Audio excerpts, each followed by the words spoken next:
আমি রেডি হয়ে পোজ দিয়ে কোথায় গেলাম মানে আমরা অনুষ্ঠানে যাচ্ছি আমার স্কুলে। তো অনুষ্ঠানে যাই কি কি প্রোগ্রাম দেখলাম আর কি কি করলাম আপনাদের সাথে এটা নিয়ে আজকের ভিডিও আসবে। তো আসসালামু আলাইকুম, সবাই কেমন আছেন? আশা করছি সবাই ভালো আছেন। তো রমজান মাসে আসলে এই ধরনের ভিডিও দিতেছি, আসলে ভিডিওগুলো আগের আপনারা কিছু কমেন্ট করবেন না, আগে জেনে কমেন্ট করবেন সবাই।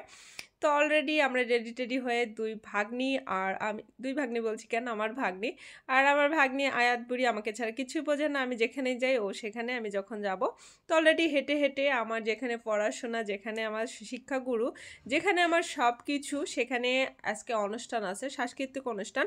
আর 26শে মার্চ উপলক্ষে কিন্তু সব জায়গায় অনুষ্ঠান হয় স্কুল কলেজে, তাই না? আর আমরাও যে সময় পড়াশোনা করেছি 2012 সালে আমরা ছিলাম, মানে বের হয়ে গেছি এই স্কুল থেকে। আমার এখানে পড়াশোনা, এখানে জন্মস্থান, এখানে সব কিছু। তো এখানে অনুষ্ঠান হচ্ছে, আমি যাব না আপনাদের আপু, তা কখনো হয়?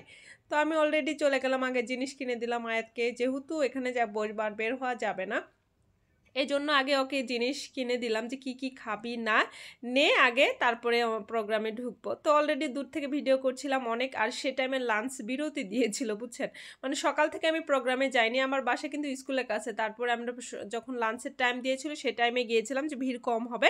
তো অলরেডি সামনে সিট পেয়ে গেছি আমার ভাইয়ের দৌলতে, মানে আমার ছোট ভাই জায়গা করে দিয়েছে যে আপু যেহেতু ভিডিও করবে তাহলে সামনে বসবে। তো সবার সামনে বসেছি। আর রাইসা বুড়ি, এটা হলো আমার মামাতো বোন। তো অলরেডি মামাতো বোন আর আমার ভাগ্নিকে নিয়ে একদম সামনে বসে আছি। তো এখনও বিরতি চলছে, অনুষ্ঠান শুরু হয় নাই। তো আমাদের 26শে মার্চ উপলক্ষে সাংস্কৃতিক অনুষ্ঠান অনেক মজারই হয়। আর স্কুলের ছোট ছোট বাচ্চারা অনেক প্রোগ্রাম করে, নাচ গান কবিতা কৌতুক, অনেক আসলে মজা করেছি। অনুষ্ঠানটা আমার কাছে খুব ভালো লাগছে। আর যেগুলো আর প্রথমে তো গান দিয়ে শুরু করছে, গান দিয়েছে। আর আমি যদি এই গানগুলো দিই ভয়েস শোনা যায় তাহলে কপিরাইট ক্লেম খেতে পারি বা কপিরাইট আসতে পারে, এজন্য আমি আসলে এই ভয়েসগুলো দিচ্ছি। তো আপনারা ভয়েস ছাড়া অনুষ্ঠান দেখেন, অনেক সুন্দর সুন্দর ছোট আপুরা নাচ করছিল, মানে ছোট ছোট পোলাপানেরা অনেক সুন্দর নাচ করছিল, ছেলে মেয়ে উভয়টা, আবার ডাবল নাচ করছিল। আর বৃষ্টি পরে টাপুর টুপুর অনেক কিছু, মানে মানে খুব সুন্দর হয়েছে প্রোগ্রামটা।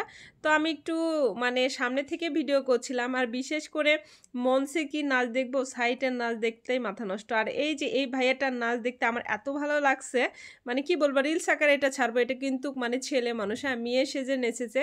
মানে আমরা তো প্রথমে মনে করছিলাম যে আসলে মেয়ে, কিন্তু পরে দেখছি যে ছেলে। হ্যাঁ, তো নাচটা আসলে খুবই ভালো হয়েছে, খুবই ভালো হয়েছে। আমি তো মনে করি এই ফার্স্ট হবে। তো এদিকে দেখেন সাইটের নাচগুলো দেখেন, আমার মঞ্চের নাচের সাথে সাইটের নাচ চলছে অনেক। এটা প্রত্যেকটা প্রোগ্রামে হয় এরকম। আমাদের সময়ে হয়তো কিনা জানি না, এতটা মনে নাই, কিন্তু এখন হয়, মানে মঞ্চের থেকে বাইরে বেশি নাচানাচি হয়। আর এগুলো সবই ছোট বাচ্চারা নাচানাচি করতেছে।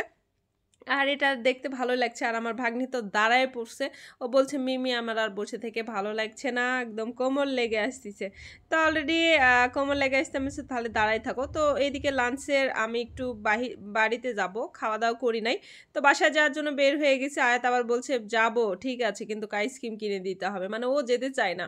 তো অলরেডি আমাদের স্কুলের পাশে যে পুকুরটা অনেক আগে ভাঙাচুরা ছিল, এখন ঠিক করেছে, অনেক সুন্দর লেগেছে। আর খেয়ে দিয়ে আবার আমরা চলে এসেছি, সাথে আমার বোনও চলে এসেছি একটু দেখতে। ও তো অনুষ্ঠান দেখেনি, জাস্ট আমার ভিডিও করার জন্য আসছে, যেহেতু আমি শাড়ির প্রমোশন একটু করছি। আর এই শাড়িটা, সুন্দর শাড়িটা আপনারা অবশ্যই MST হেলেনা মনে পেয়ে যাবেন, মানে পেজ নাম্বার আমি আসলে মেনশন করে দিব পেজটা। আর আপনার ভিডিও দেখেন আর শাড়িটা কেমন হয়েছে সবাই একটু বলবেন, ঠিক আছে? তো আবার সন্ধ্যা লেগে গেছে, আবার একটু গান শুনতে চলে এসেছি আমরা। হ্যাঁ, মানে বাসায় যে আবার এসেছি, দেখেন সাইটের নাচগুলো দেখতে মাথা নষ্ট। তো আজকের ভিডিওটা এ পর্যন্ত, টাটা বাই বাই।